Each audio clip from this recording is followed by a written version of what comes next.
सामने ये पिक्चर आप देख रहे हैं ना, कमाल की पिक्चर है। इसको थोड़ा सा ना अपनी नोटबुक पे ना डाउनलोड कर लेना इसको, ठीक है। मेरी बात समझ नोटबुक पे डाउनलोड मतलब उसको लिख लेना। ओके। बेसिक लर्नर जो है ना इंग्लिश के, उनके लिए बहुत बड़ी खुशखबरी, बहुत बड़ा तोहफा मैं देने जा रहा हूँ। मैंने ना अभी क्या सोचा है कि मैंने ना अपना पूरा 25 ईयर्स में जितना भी मैंने सीखा है ना, सारा मैं यूट्यूब पे अपलोड करने चाहता हूँ, ताकि जब मैं इस दुनिया से जाऊँ तो लोगों के लिए कुछ छोड़ के जाऊँ। ठीक है।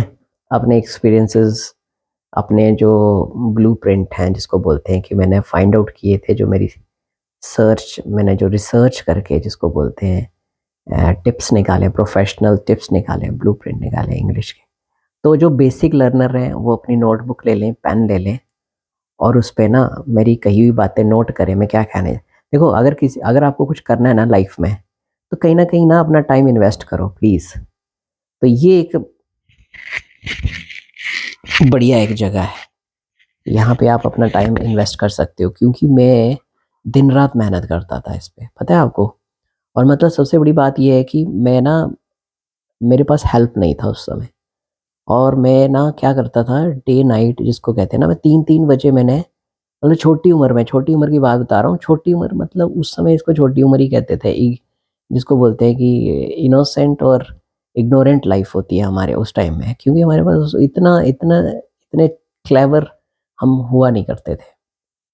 मैं आपको बता रहा हूँ, जब मैं 9th में था, 10th में था, उस टाइम में क्या करता था, 3-3 बजे उठ के ना, हमारे यहाँ, हम जम्मू कश्मीर में रहते हैं, तो हमारे यहाँ क्या होता है, पीटीवी आ जाता है, और पीटीवी वालों का बहुत अच्छा था कि वो हर एक क्रिकेट मैच वहाँ पे दिया करते थे। ठीक है, तो मैं रात को 3-3 बजे क्रिकेट मैच देखा करता था। किसके लिए? सिर्फ इंग्लिश लैंग्वेज के लिए। क्रिकेट में भी इंटरेस्ट था, लेकिन ज़्यादा मुझे इसमें था कि मैं कमेंट्री सुनता था। मुझे बहुत, आई वॉज वेरी पैशनेट, जिसको कहते हैं कि लर्नर था मैं। ठीक है। तो हेल्प इतनी सी ही थी, और एक मेरे पास फटी पुरानी डिक्शनरी थी, और कुछ एक आध ऐसे टीचर थे जिनको थोड़ा बहुत कुछ आता था।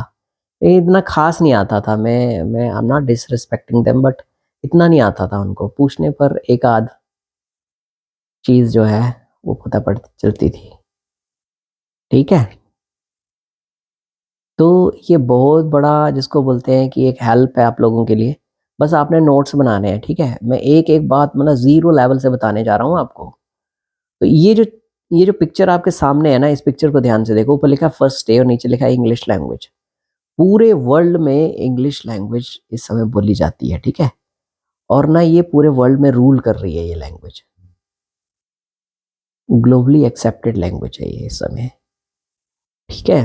तो इंग्लिश लैंग्वेज वर्ल्ड में इतनी सारी कंट्रीज़ हैं, उनमें सबसे बेस्ट इंग्लिश कहाँ बोली जाती है? यूएस में या यूके में।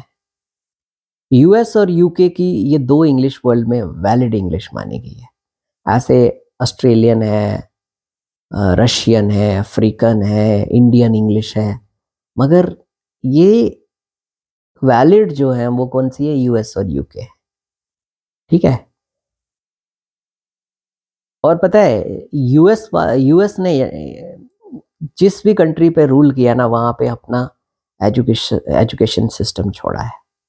वहाँ पे रूल किया, वहाँ पे अपना सिस्टम चला दिया। जैसे यूके वाले इंडिया आए थे, उन्होंने इंडिया को अपना पैटर्न सिखाया है। हम जो भी सीखे ना, ये यूके पैटर्न है हमारा एजुकेशन में, ठीक है। तो लेकिन अब आपने, आपके लिए मेन चीज़ क्या है कि ये दो क्यों हो गए, है ना? यूएस अलग क्यों हो गया, यूके अलग, मतलब उसकी रीज़न है, ये 4 रीज़न है, हैं? ये 2 इंग्लिश होने के, अलग होने के 4 रीज़न है। इंग्लिश लैंग्वेज ओवरऑल एक ही है, लेकिन यूएस और यूके में थोड़े फ़र्क है। फ़र्क क्या-क्या है? पहला फ़र्क है प्रोनंसिएशन में, ठीक है? प्रोनंसिएशन यूएस और यूके में, दोनों में अंतर है।